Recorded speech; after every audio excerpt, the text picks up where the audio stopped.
السلام علیکم ورحمۃ اللہ وبرکاتہ۔ طلباء آج کلاس ہوم سے اردو مضمون میں غزل نمبر 4 کی تشریح کرتے ہیں۔ انشاءاللہ آئندہ ویڈیو میں اس کی مشقی سوالات بھی حل کریں گے۔ آئیے سب سے پہلے یہ دیکھتے ہیں کہ غزل نمبر 4 کا جو شاعر ہے فانی بدایوں ہے۔ اب فانی بدایوں جو ہے کا اصل نام جو ہے شوکت علی خان تھا۔ اب ہندی کے کسی شاعر نے کیا خوب کہا ہے، جہاں نہ پہنچے روی وہاں پہنچے کوی، یعنی سورج جہاں نہیں پہنچ پاتا، شاعر اپنی سوچ اور تخیل کی مدد سے وہاں پہنچ جاتا ہے۔ شاعری میں انسان، زندگی اور کائنات کے بارے میں عجیب و غریب خیالات ملتے ہیں جو ہمیں محسوسات کی ایک الگ دنیا میں لے جاتے ہیں اور غور و فکر پر آمادہ کر دیتے ہیں۔ فانی بدایوں کی غزل میں بھی ایسی بصیرت افروز باتیں جو ہے ہم کو سننے کو ملے گی۔ آپ سے التماس ہے کہ اس کو اور سماعت فرمائے اور تشریح جس طریقے سے کی جا رہی ہے اس پر دھیان دیجیے۔ اب میں نے آپ کو ابھی بتایا طلباء کہ فانی کا اصل نام جو ہے شوکت علی خان ہے اور یہ اتر پردیش کے ضلع بدایوں میں 1879 میں پیدا ہوئے۔ یہ بریلی کالج سے بی اے پاس کرنے کے بعد کچھ عرصے تک جو ہے انہوں نے مدرسی کا پیشہ اختیار کیا۔ بعد میں اس ملازمت کو جو ہے ترک کر کے علی گڑھ میں ایم اے کالج میں جو ہے جو موجودہ ابھی اس کا نام ہے علی گڑھ مسلم یونیورسٹی، یہاں سے LLB کی ڈگری حاصل کیا اور 1932 میں مہاراجہ کشن پرساد کی دعوت پر حیدرآباد چلے گئے۔ وہاں ایک سرکاری اسکول میں جو ہے یہ ہیڈ ماسٹر مقرر ہوئے۔ 1941 میں حیدرآباد میں جو ہے ان کا انتقال ہو گیا۔ فانی کی شاعری میں درد و غم کی مضامین کی کثرت کے سبب فانی کو یاسین کا امام کہا جاتا ہے۔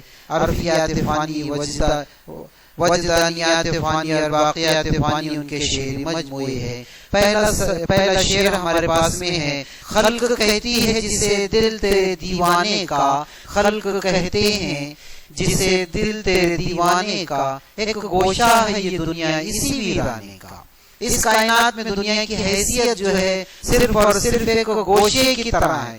شاعر اپنے آپ کو کائنات سے تعبیر دے رہا ہے اس شعر کے اندر، اور کیا فرما رہا ہے کہ اے محبوب، دنیا کے لوگ جسے تیرا دیوانے کا دل کہتے ہیں وہ ایک دیوانے کا دل نہیں بلکہ وہ ایک ویرانہ ہے، اور یہ دنیا ویرانے کا ایک حصہ ہے۔ اگلا شعر ہے،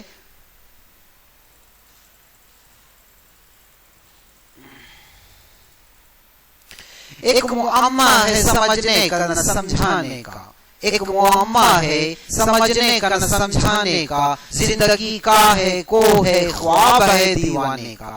شاعر نے زندگی کو خواب کہا ہے، شاعر نے ان دو مصروں میں اپنی زندگی کو خواب کہا ہے، جو کہ خواب ہم بھی جانتے ہیں کہ حقیقت نہیں ہوتی۔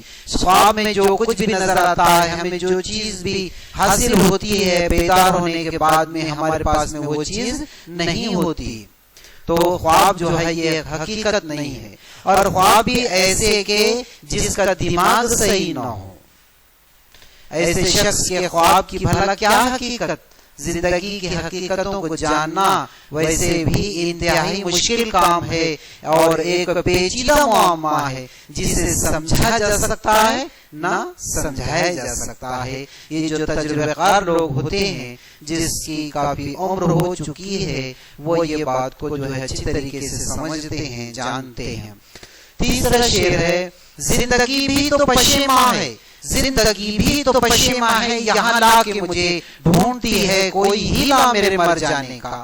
شاعر فرماتا ہے کہ زندگی نے مجھے اس دنیا میں لا کر شرمندہ کیا، اب زندگی کو میرا وجود بے مطلب لگتا ہے۔ پہلے تو زندگی نے جو ہے اس دنیا میں جو ہے مجھے لایا اور لا کر یہ جو چاہتا ہے وہ اسے حاصل نہیں ہوا، جس کے سبب اسے شرمندگی اٹھانی پڑی، اور اب زندگی کا جو ہے وجود بے مطلب لگتا ہے، اس لیے وہ میرے مرنے کا بہانہ ڈھونڈ رہی ہے۔ وہ یہ چاہ رہی ہے کہ اگر یہ دنیا سے رخصت ہو جائے تو اچھا ہے۔ اگلا شعر ہے کہ تم نے دیکھا ہے کبھی گھر کو بدلتے ہوئے رنگ، تم نے دیکھا ہے کبھی گھر کو بدلتے ہوئے رنگ، آؤ دیکھو نہ تماشا میرے غم کھانے کا۔ اگر اپنوں کا ساتھ مل جائے تو انسان کو ناگہانی حالت بھی ایسی حالت جو جس میں انسان پریشانی میں مبتلا ہے، غم ہے، کوئی نقصان ہو گیا ہے، اگر اس کو اچھے کی صحبت مل جاتی ہے تو ایسی صورت کے اندر اس کو ہمت آ جاتی ہے. اگر اپنوں کا ساتھ مل جائے اس حالت میں تو اس سے کافی ہمت آ جاتی ہے. اگر اپنے ساتھ نہ دے تو یہ کتنی بھی طاقت ہونے کے باوجود بھی تنہا مقابلہ نہیں کر سکتا، کیونکہ اس کے پاس میں جو ہے اپنوں کی طاقت نہیں، اپنوں کی ہمت نہیں ہوتی. اس کے گھر میں اس کو اپنا کوئی نظر نہیں آ رہا ہے، اس کو اپنے گھر میں اس کا اپنا کوئی نظر نہیں آ رہا ہے. شاعر کہتا ہے، کیا فرماتا ہے کہ آؤ میرے گھر کا تماشا دیکھو کہ اس کے گھر کی حالت کیا ہو گئی ہے. گویا میرے گھر کا رنگ بدل چکا ہے، جیسا یہ چاہتا ہے ویسی اس کے گھر کی حالت نہیں رہی. اس کے گھر کی حالت غمناک، پریشان کرنے والی ہے. اس کے بعد میں شاعر اگلے شعر میں کیا فرما رہا ہے؟ دل سے پہنچی آنکھوں میں لہو کی بوندیں، دل سے پہنچی آنکھوں میں لہو کی بوندیں، سلسلہ شیشے سے ملتا ہے پیمانے کا. شاعر کی آنکھوں کی سرخی ان لہو کی بوندوں کے سبب ہے.